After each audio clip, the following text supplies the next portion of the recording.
Now here's one more.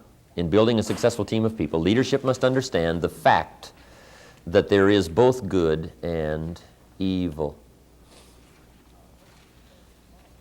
When the leaders of our country, the founding fathers, put this country together, they considered the fact of both good and evil. They said, our real challenge is how to have just enough law to limit the bad side of our nature, and how to have maximum liberty to encourage and entice the good side of our nature, since we are both good and bad. For whatever reason, it is a fact. There is both good and evil. Now here's what leadership must understand. Some people have given themselves over to the bad side. They've sold out. So you've just got to be careful as a leader. It's part of the responsibility of leadership to guard the flock, to guard the enterprise, to be watchful. As we discussed earlier, there are sheep and there are shepherds and there are wolves, and some wolves learn to dress up like sheep. So you've just got to watch. Be careful. Some people have sold out. Some people are troublemakers. You just got to learn to spot that. And some people are good producers, but they're troublemakers. But you can't afford their production. They will cause more misery than they will progress. It's part of the role of leadership. See, the real challenge of life is to be the least of the bad in us and the most of the good in us. But some people have just let the evil side of their nature overwhelm them, and they've sold out. So leadership must understand there is both good and evil. You got to be on the lookout for those, even though they're talented, even though they might have ability. You've just got to watch, because you can't afford their presence.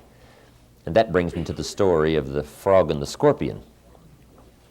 According to the story of the frog and the scorpion, the story says the frog and the scorpion appeared on the bank of the river at the same time. And the frog was about to jump in the river, swim to the other side. The scorpion happened to come along the same time and observed what was happening. And when he saw the frog about ready to jump in the river, swim to the other side, he engaged the frog in conversation. He said, "Wait, Mr. Frog, I see you're about to jump in the river, swim to the other side." Mr. Frog said, "That's correct." The scorpion said, "Look, I also want to get to the other side, but unfortunately I'm a scorpion, and I can't swim. Would you be so kind as to let me hop on your back? You swim across the river, deposit me on the other side. I would be so grateful, since I can't swim." The frog looked at the scorpion and said, "No way." He said, "You're a scorpion, and scorpions sting frogs. They kill them." He said, "I'd get out there about halfway and you'd sting me and I'd drown. I'm not going to do that. You think I'm crazy?"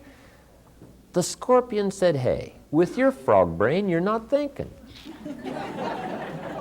He said, "Sure, I'm a scorpion, but if I was to sting you out there halfway, you would drown, but so would I. I can't swim, so I'm not going to do that. I want to get to the other side."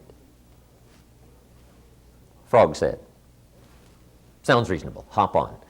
According to the story, the scorpion hops on the frog's back, and the frog starts across the river.